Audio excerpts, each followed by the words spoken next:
Everything you have been gripping this entire time was always going to slip through your fingers. Not because you were not strong enough, not because you did not try hard enough, plan carefully enough, or want it badly enough, but because what you have been gripping, the outcome, the other person, the timing, the circumstance, the way things were supposed to go, was never something that could be held. Not by you, not by anyone. And the specific exhaustion you feel right now, the weariness that goes deeper than physical tiredness, that rest does not quite reach, that arrives in the middle of doing everything correctly and feeling somehow further from what you want than when you started. That exhaustion is not the price of effort. It is the price of trying to control what has never been yours to control. This video is about something psychologists call misapplied control. The specific, devastating pattern of spending everything you have on the things you cannot change. Other people, outcomes, timing, what the world decides to give or take, while letting slip the only things that were ever genuinely in your hands. It is one of the most universal patterns in human psychology, and it is one of the most invisible. Because trying to control things feels like effort. It feels like caring. It feels like the responsible, adult, serious approach to a life that has real stakes. It feels, most of all, like the alternative to control, surrender, is something that only happens to people who have given up. By the time this ends, you will understand why that last belief is the most costly one you carry. And you will have something more valuable than a new strategy for controlling your life. You will have the beginning of a fundamentally different relationship to it. But first, I have to tell you something that happened to me. Something I have not found easy to talk about, and something that changed everything about how I understand what control actually is, and what it costs when you confuse it with living. I need to tell you about a period of my life when I believed, with complete sincerity, with what felt like the confidence of someone who had finally figured things out, that I had learned to manage the variables. I was not naive. I had been through enough by then to know that life does not always cooperate with plans. I had been through the losses, the failures, the curveballs that arrive without warning and dismantle what you spent months building. I thought I had made my peace with that. I thought I had developed, over years of difficulty, the kind of measured approach to uncertainty that meant I no longer needed everything to go exactly as planned to feel safe. And then the person I love most in the world looked at me and said we were going to have a baby.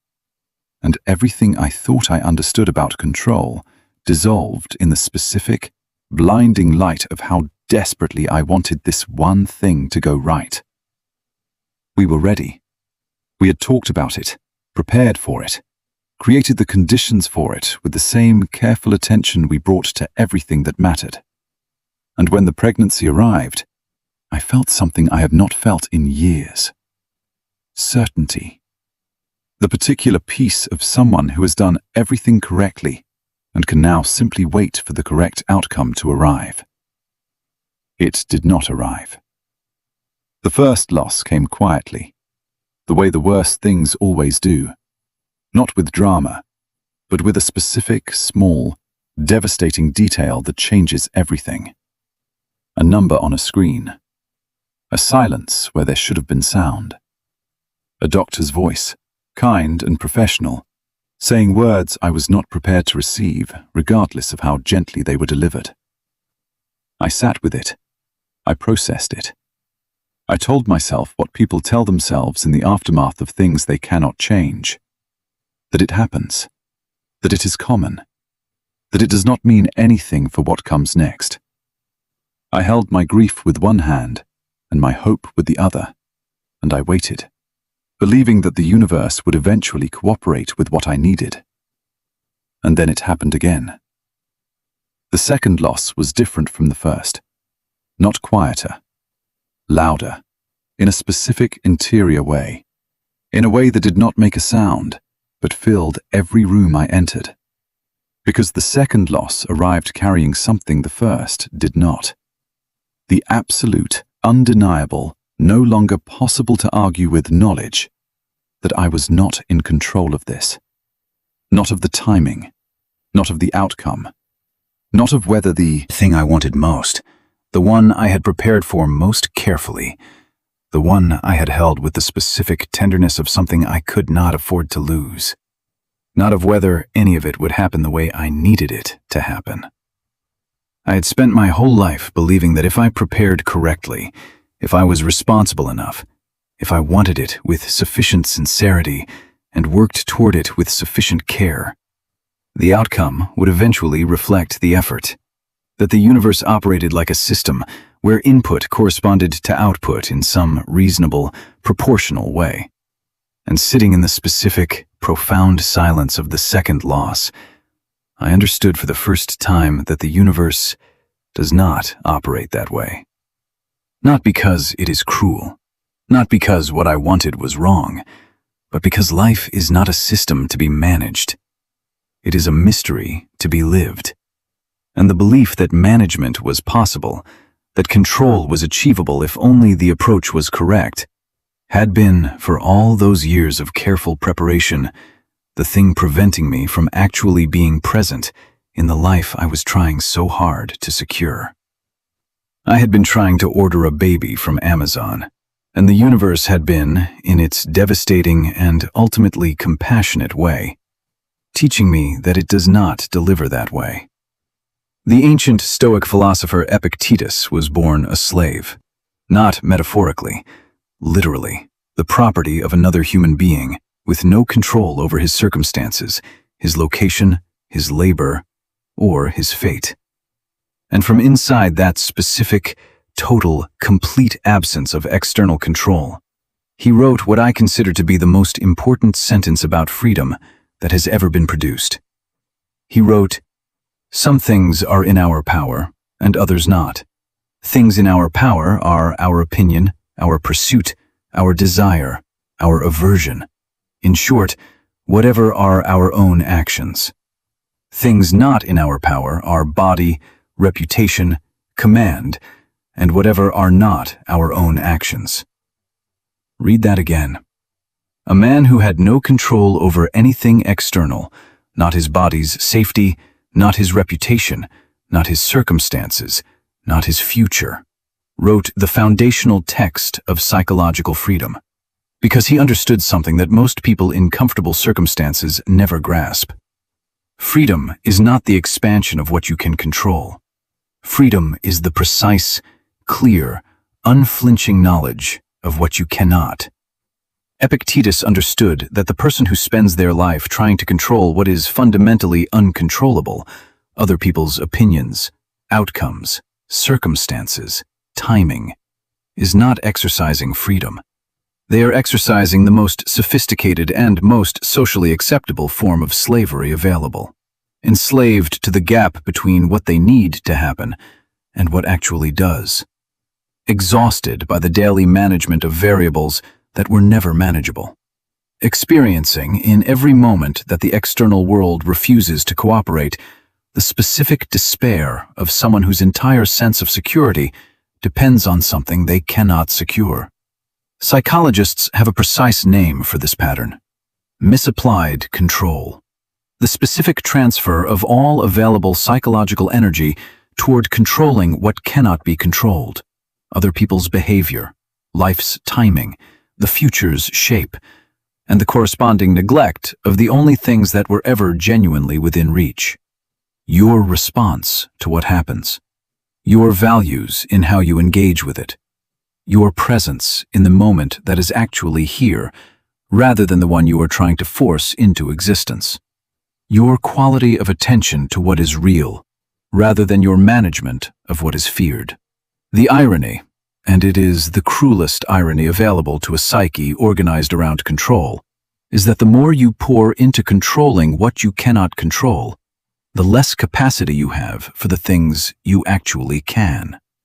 The relationship that could be genuinely nurtured goes unnourished because all the energy is going toward managing what the other person thinks of you. The creative work that could genuinely emerge goes unfinished because all the focus is going toward guaranteeing an outcome that cannot be guaranteed. The life that could be genuinely lived goes unexperienced because all the presence is going toward securing a future that has not yet arrived. That which you try to control controls you, always, without exception. I want to tell you about my nephew. He is 13 years old, and he is one of the most alive human beings I have encountered in recent memory. He has ADHD and dyslexia, which means school, in the specific, conformity-demanding, sit-still and absorb information way that school operates, is almost impossible for him. He zones out in the thinking. He comes alive in the doing. On two wheels, with his group of equally feral, equally brilliant friends at the skate park, he is fully, completely, radiantly present in a way that most adults I know never experience. He is also, by most institutional measures, a problem. He gets into trouble. He resists authority. He cannot be managed by the standard tools of compliance-based parenting, and the household of one of his closest friends has been trying those tools for years. Strict rules, harsh consequences, progressive restriction, and watching them produce, with devastating consistency, the exact opposite of their intended effect. The more they lock him down, the more desperate his attempts to break free become. The more controlled the environment, the more explosive the release when control inevitably fails. My brother and my mother took a different approach entirely. Not permissiveness, guidance, the specific, difficult, trust-requiring art of creating structure without demanding compliance, of channeling rather than constraining, of being present without being controlling. And what they discovered, what the other household is still, after years, refusing to see, is the principle that runs through every domain of human experience. The stricter the grip, the stronger the resistance. The tighter the control, the more powerful the force pushing back against it. Not because the person being controlled is fundamentally defiant, but because the need for autonomy, the need to be a self rather than a function of someone else's management, is one of the most fundamental drives in human psychology. And when that drive is suppressed rather than honored, it does not weaken, it accumulates, until the pressure behind it is sufficient to break whatever is holding it down. This is true of adolescence. It is true of employees under authoritarian management. It is true of populations under oppressive regimes. And this is the part that most people never apply to their own interior life. It is true of the self under the management of a mind that refuses to release control. The parts of yourself you are trying to control most completely, the emotions you are suppressing, the needs you are denying, the desires you have deemed unacceptable and are attempting to manage out of existence, are not weakening under the management. They are accumulating. They will find their release. The only question is whether you choose the terms of that release or whether it chooses them for you. Here is what Alan Watts called the great secret that the whole structure of conventional ambition is trying to keep from you. Control is an illusion, not a useful simplification or a philosophical shorthand, a genuine illusion. The experience of being in control, of outcomes, of circumstances, of how other people respond to you, of what the future will produce, is a feeling generated by your nervous system in response to certain conditions and withdrawn without warning when those conditions change. It was never a description of reality. It was always a temporary sensation produced by the cooperation of circumstances. And the person who builds their sense of safety, their sense of worth, their sense of being fundamentally okay on the continuation of that sensation, has built on the most unstable foundation available. Because the cooperation of circumstances is the one thing that life has never, in its entire history, agreed to provide reliably. Watts spent his life studying what he called the Tao, the natural, unforced, spontaneous flow of existence that does not need to be managed because it is already perfectly organized by its own internal intelligence. And what he found was that the people who live most fully, most richly, most genuinely are not the ones who succeed in controlling the most variables. They are the ones who learn to move with the flow of what is actually happening, rather than against it. To engage intelligently and fully with what is real, rather than spending their energy trying to force what is real into the shape of what is preferred. He said, "The only way to make sense out of change is to plunge into it, move with it, and join the dance. Not to manage the change, not to control the dance, to move with it, to be in it rather than above it, to be a participant in the life you are living rather than an administrator of the outcomes you are trying to produce." After the second loss, I did not arrive at this understanding gracefully. It arrived the way most genuine understanding does, through the specific failure of every other approach.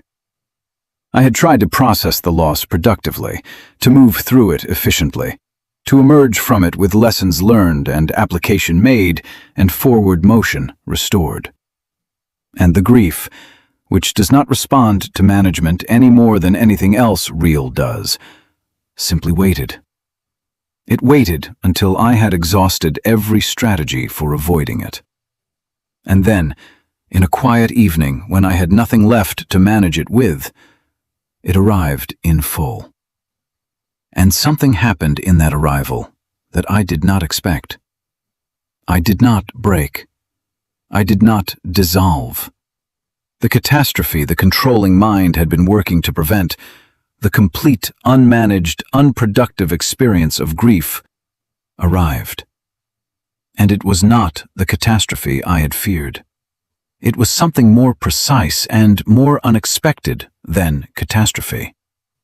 It was real.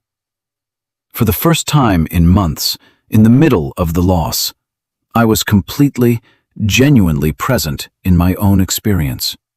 Not managing it, not administering it towards some productive outcome. Simply in it. And in that presence, in the specific surrender of trying to make the grief be something other than what it was, something opened. Not resolution, not the end of the pain, but the beginning of the understanding that I could survive being in my own life without controlling its terms. That the experience of loss, of genuine, unmanaged, real loss, was not incompatible with being intact afterward. That the thing I had been working so hard to prevent my entire life was something I could, in fact, survive. And that understanding, earned through the one experience I could not manage or avoid, was more liberating than any strategy I have ever built. Epictetus was right. The freedom was not in controlling more. It was in knowing precisely what I could not control, and releasing the grip on it completely. Here is what remains within your control, always, without exception.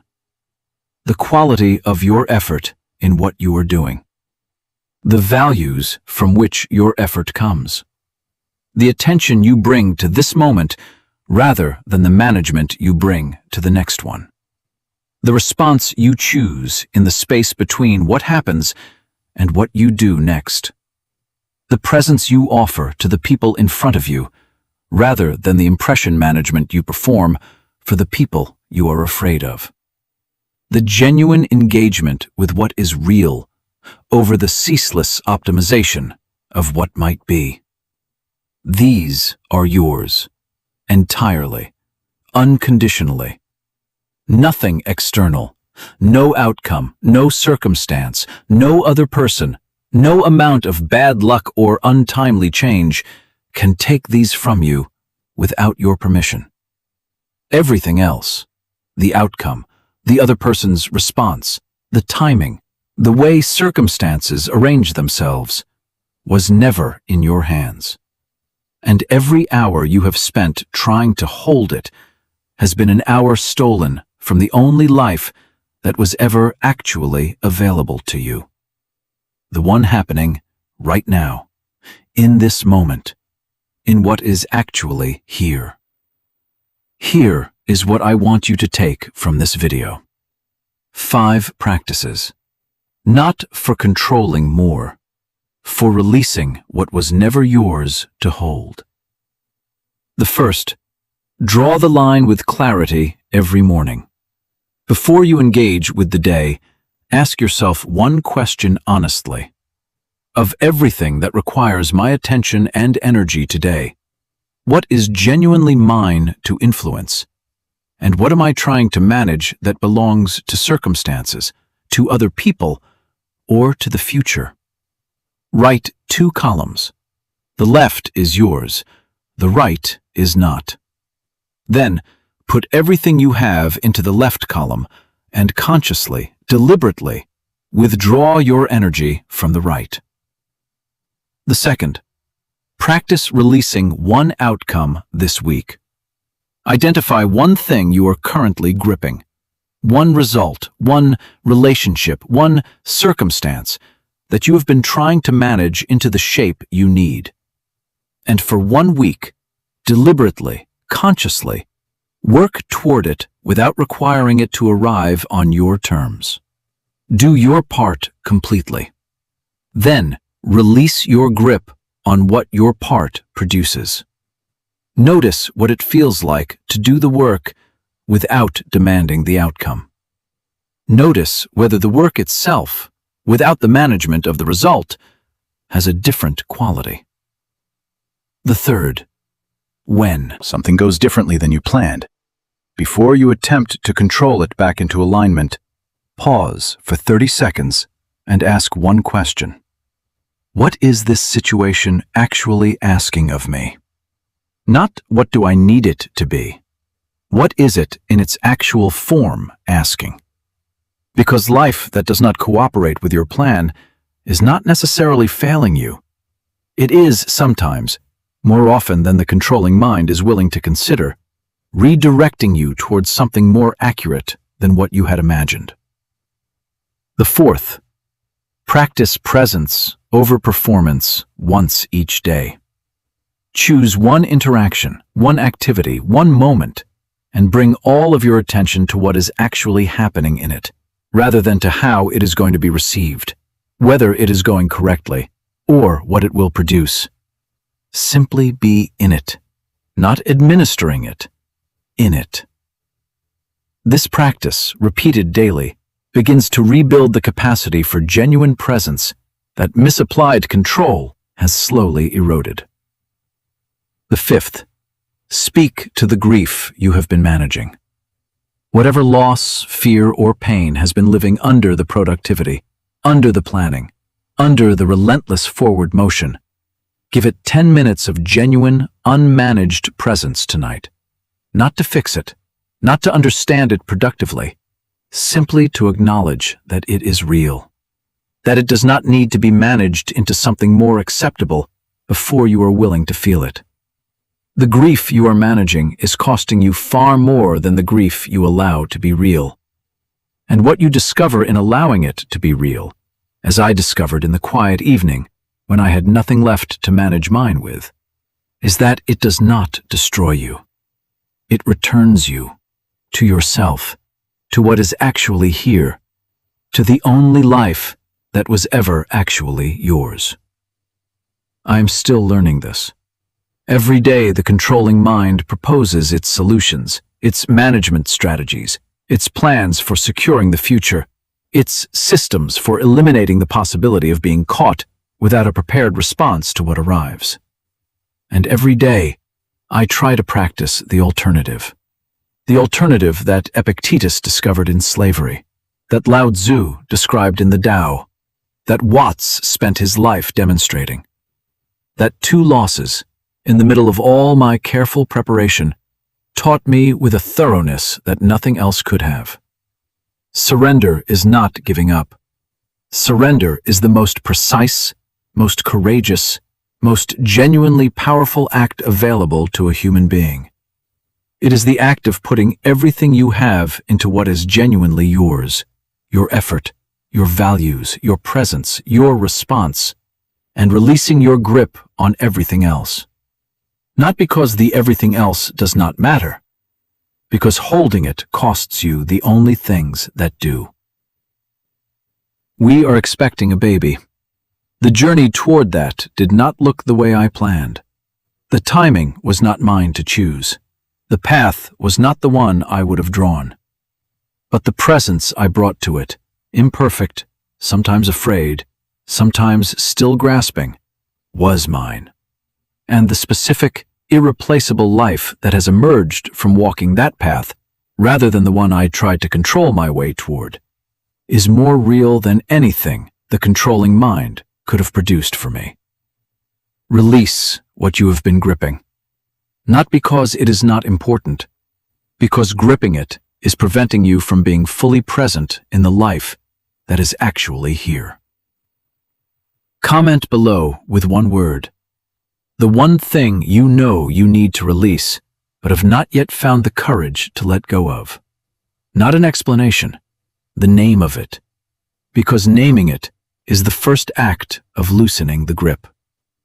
And if this is not finished with you, if there is still something turning in you that these videos cannot yet hold, what comes next goes deeper. Because misapplied control has a specific origin, and understanding that origin is what makes releasing it not just possible, but inevitable. If you want me to make that video, let me know in the comments section below. Like this video and subscribe to the channel so you don't miss out on that. See you in the next one.